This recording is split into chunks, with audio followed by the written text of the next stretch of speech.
Example,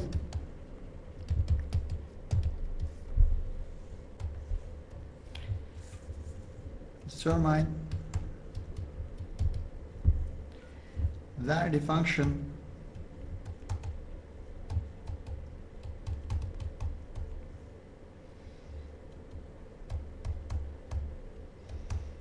below is not continuous. Is not continuous.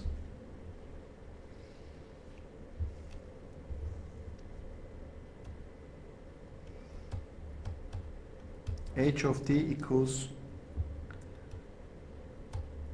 4t plus 10 over t square minus 2t minus 15.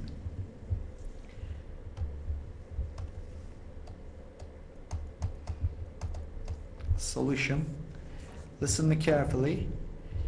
Okay, and the rational functions are continuous everywhere except where we have division by 0. Okay, listen me carefully again. Rational functions are continuous everywhere except where we have division by 0. So all that we need to is determine where the denominator is 0, right? So that's easy enough to determine by setting the denominator equal to 0 and solving that. So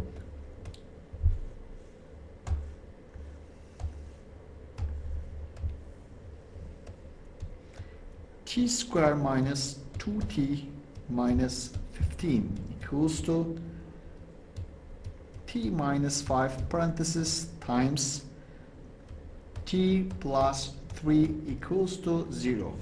Okay, so the function will not be continuous. Okay, the function will not be continuous at t equals to minus 3 and t equals to 5, right? So division by 0. Okay, and let me give you nice consequence of continuity, and which is in this fact. Okay,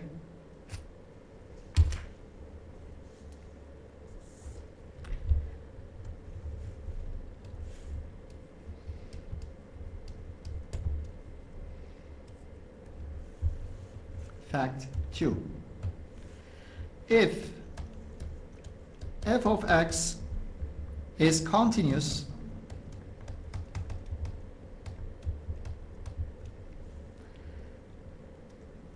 at x equals b and limit x approaches to a, okay, and the g of x equals b, then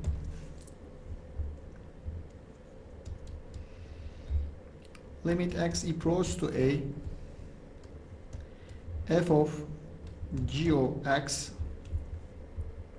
equals to f of limit x approaches to a, g of x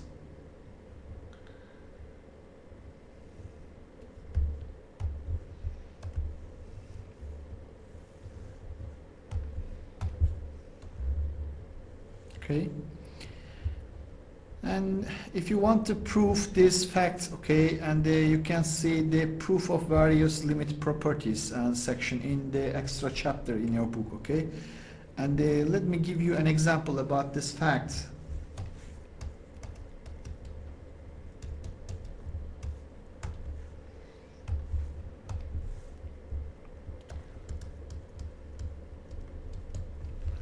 Evaluate the following limit.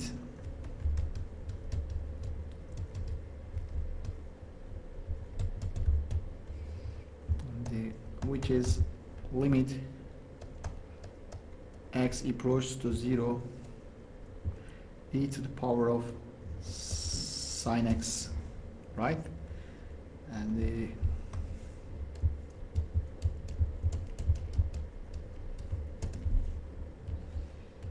solution. And since we know that exponentials are continuous everywhere, we can use the fact above. So limit x equals to 0, e to the sine x, it equals to e to the power of, okay, limit x equals to 0 sine x, okay, and we know that this sine x functions is 0 at the point of x equals to 0, so it's the e to the power of 0, and it's equal to 1. And the intermediate value theorem, which I want to give you,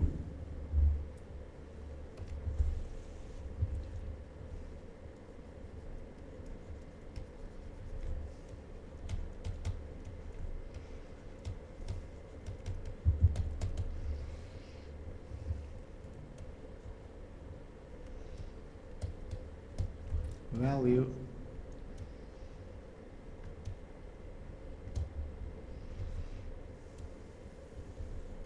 theorem. Suppose that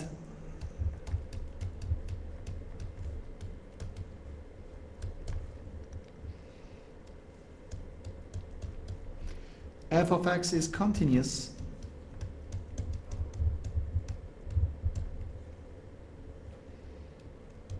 on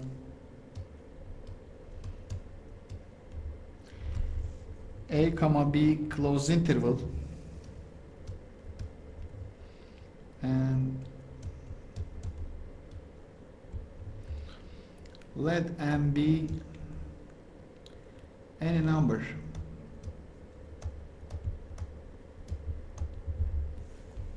between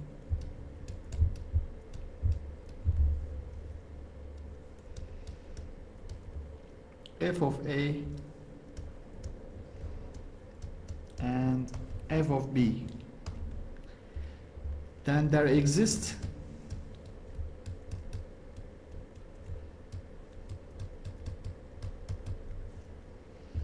a number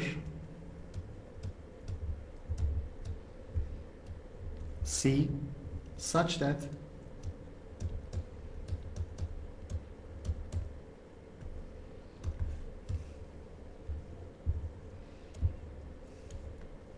first,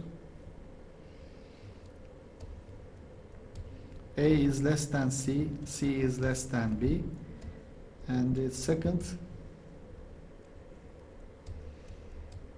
f of C equals to m value.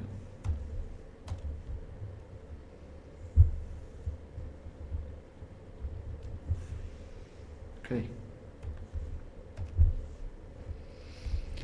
And all the intermediate value theorem is really saying is that a continuous function will take on all values between f of a and f of b.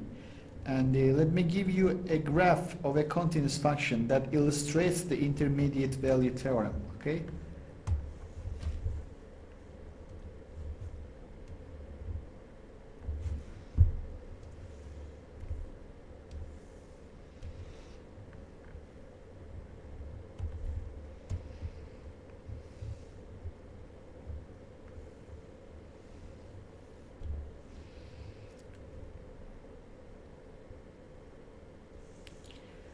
And the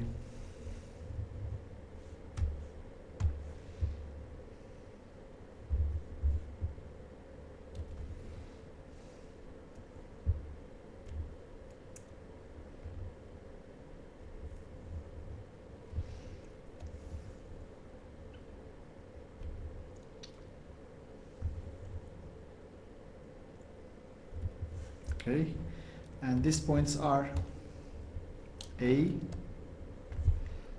and B, okay, and this is f of a, and this is f of b, okay, and the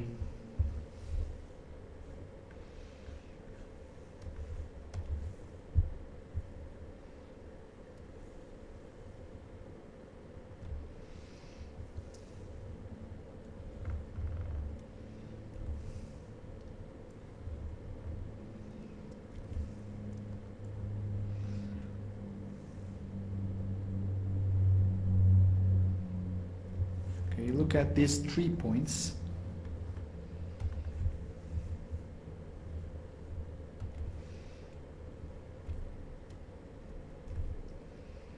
Okay, this one is C1, this is C2, and this is C3, and this is the value of M. Okay.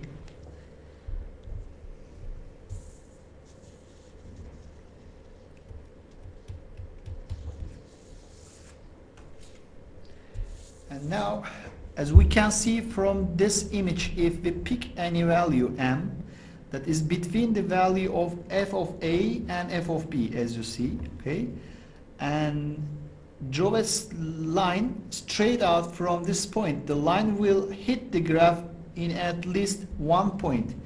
In our graph, we saw 3 different points, okay, and in other words, somewhere between a and b, the function will take on the value of m.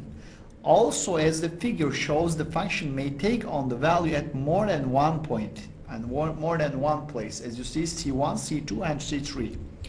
And it's also important to note that the intermediate value theorem only says that the function will take on the value of m somewhere between a and b, okay?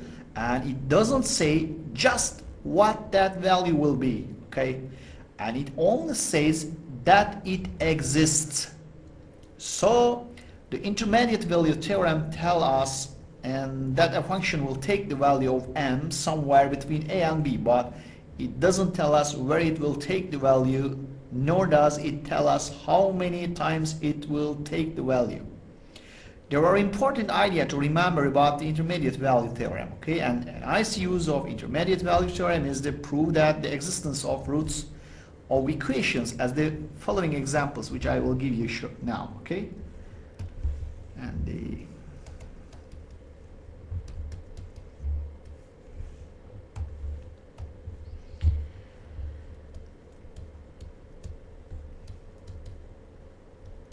show that p of x equals to 2x cubed minus 5x squared minus 10x plus 5 has a root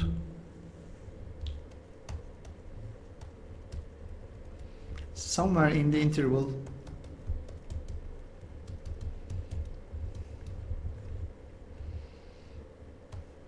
-1, 2, okay? And the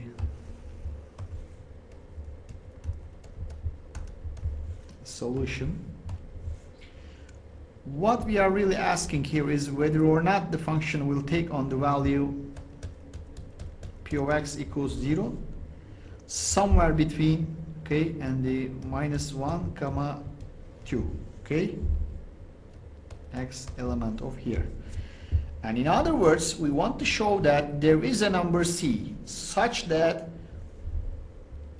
-1 less than x, -1 less than c is less than 2, and the p of c equals to 0, right?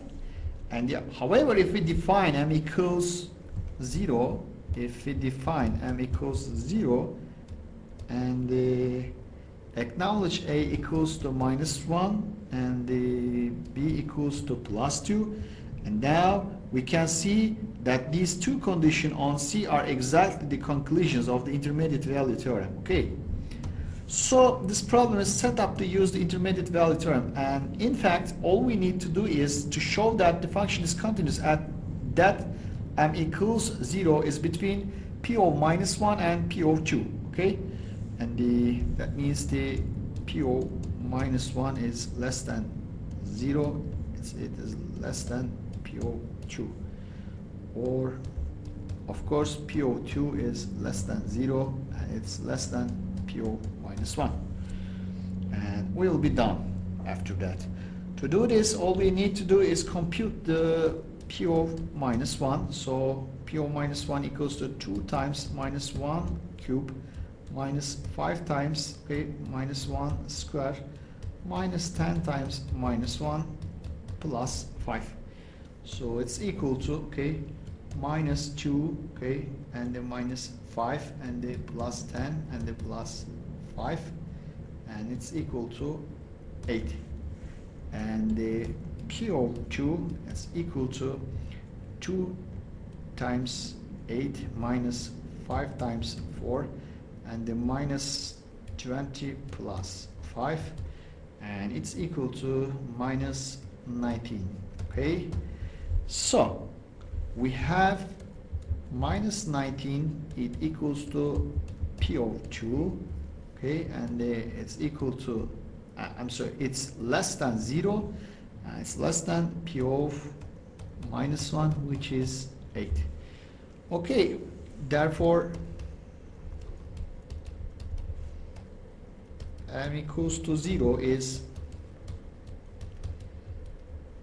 between PO2 and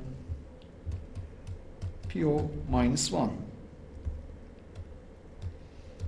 And since POx is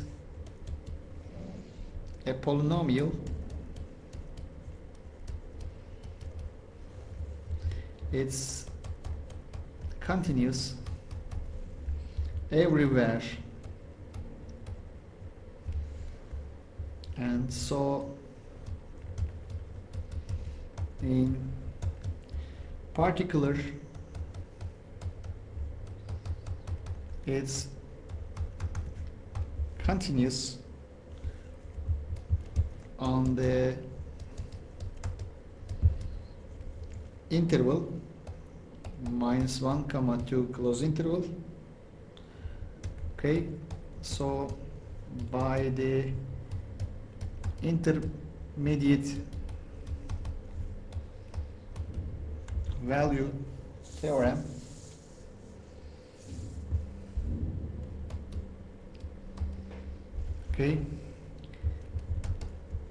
there must be a number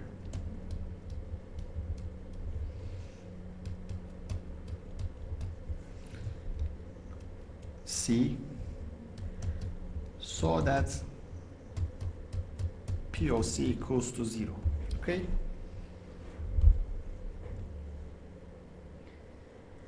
And when you sketch this polynomial function on the graph, you will see this point will be approximately 0.425, and this will be equal to 0. So let me give you some examples.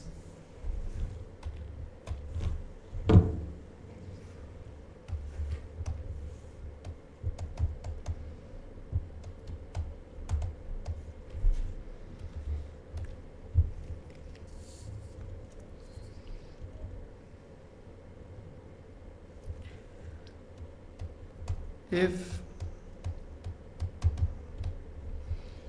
possible, determine if f of x equals 20 sine of x plus 3 cosine x squared over 2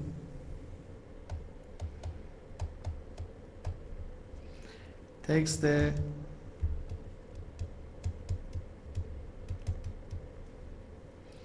following values: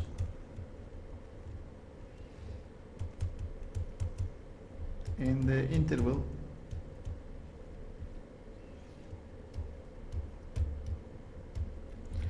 0 comma 5. Okay, and A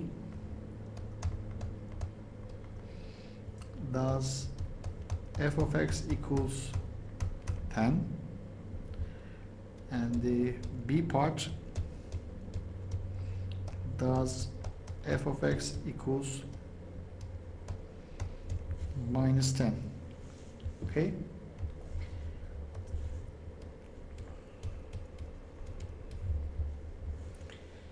solution.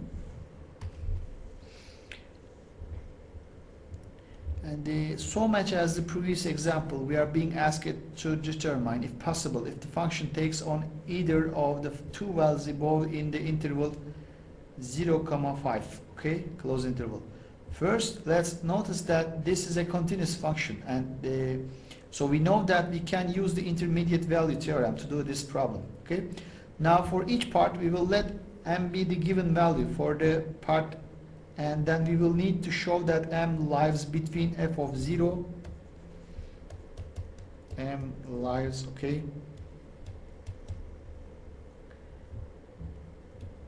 between f of 0 and f of 5.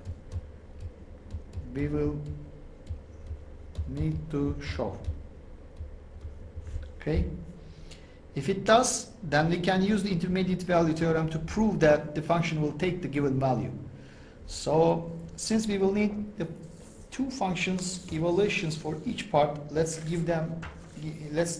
me give you, okay, and firstly, when you calculate the f of 0, it equals to, okay, 2.8224, and the f of 5, okay, it equals to 19 point, okay, and 7436, okay.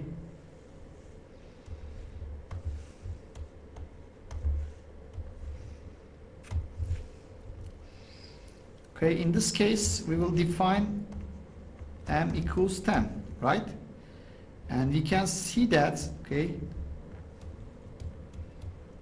f of 0 equals to 2.8224, okay, and it's less than 10, and it is less than 19.7436, which is equal to f of 5.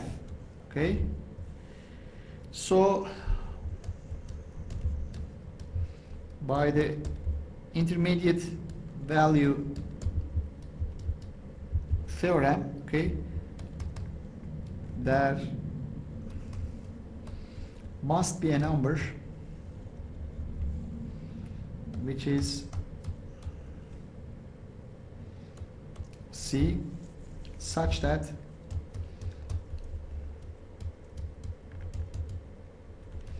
f of c equals to 10, right? And the part B, in this part we will define m equals to minus 10. We now have a problem. In this part, m does not live between f of 0 and f of 5. Okay?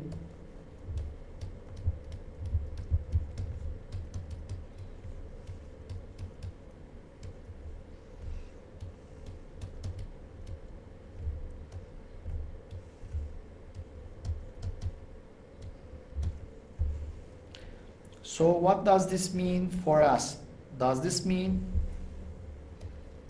f of x does not equal to minus 10 in here? Okay, does this mean this?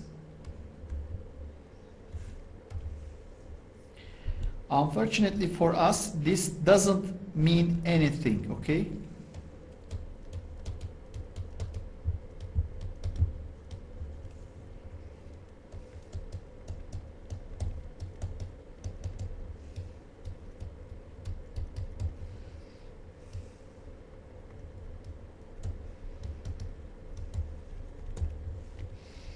it's possible that f of x equals to minus 10, okay, does not equal to minus 10 in 0, 5, but it is also possible that f of x equals to minus 10, okay, and the intermediate value theorem will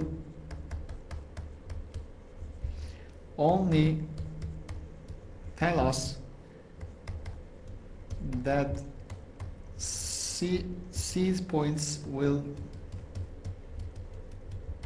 exist, okay. The theorem will not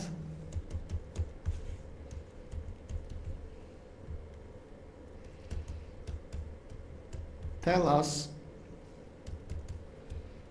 that C's don't exist, okay. We can't say it. In this case, it is not possible to determine if f of x equals to minus 10 in 0, 5 using the intermediate value theorem, okay. This is important.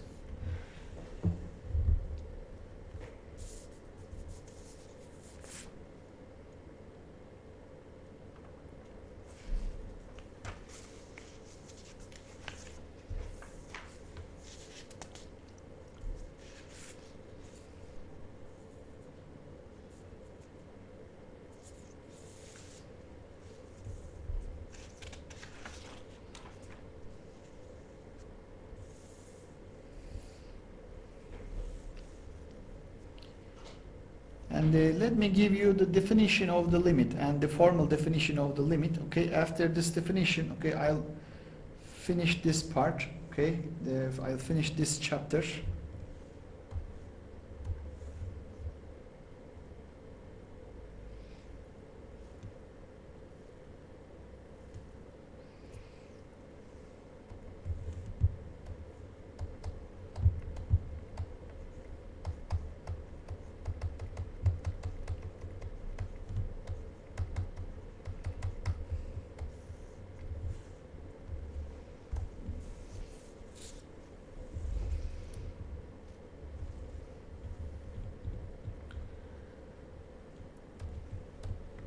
Let f of x be a function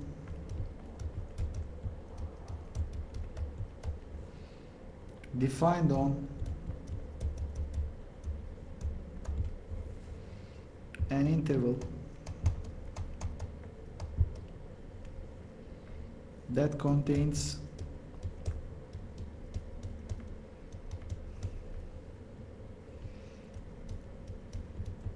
x equals a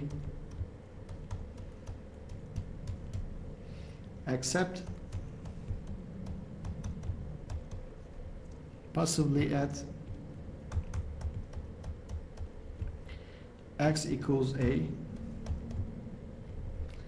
then we say that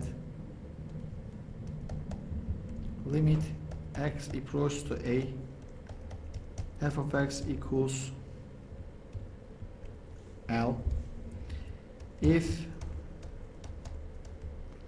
for every number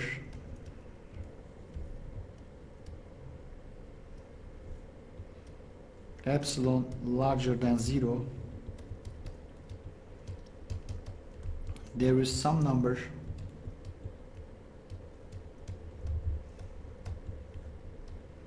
delta is larger than 0 such that f of x minus limit, absolute value of f of x minus limit less than epsilon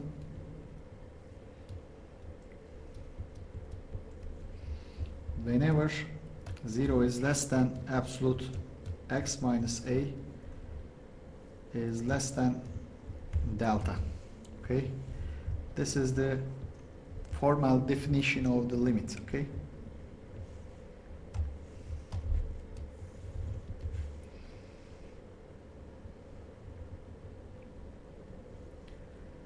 and let's look at this functions graph.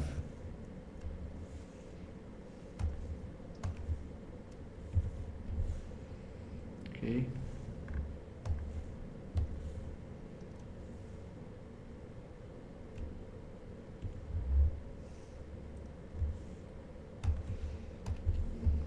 This is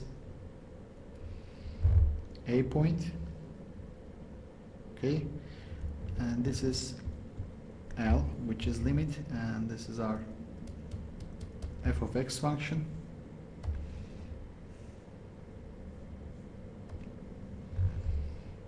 Okay.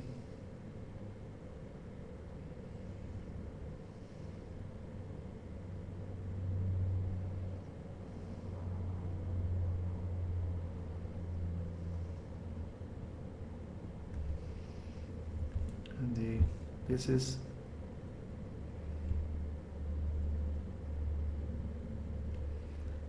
L plus epsilon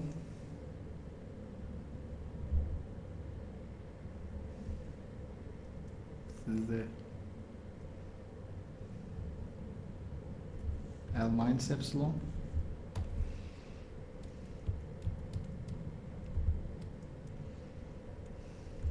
Okay, and this is A minus delta, and then this is A plus delta, and the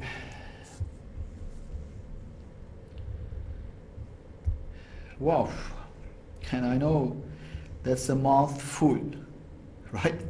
Now that is written down. Just what does this mean?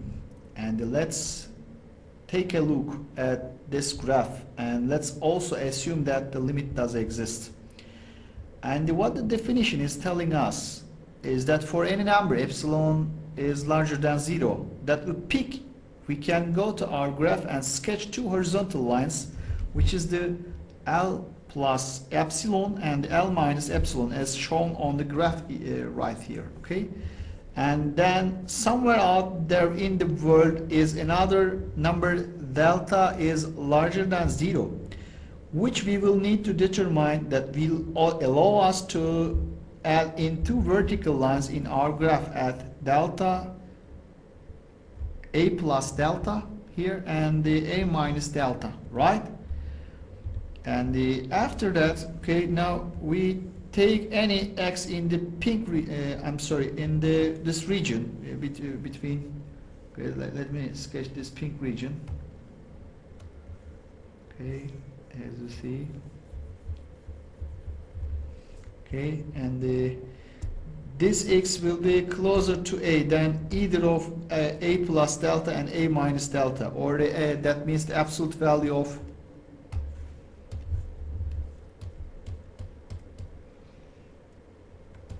x minus A, okay? If we now identify the point on the graph that our choice of x gives, then this point on the graph will lie in the intersection of the pink and the yellow region, okay? And this means that this function value f of x will be closer to L than either of L plus epsilon and the L minus epsilon, okay? So that's the definition of the limit, which is the formal, okay?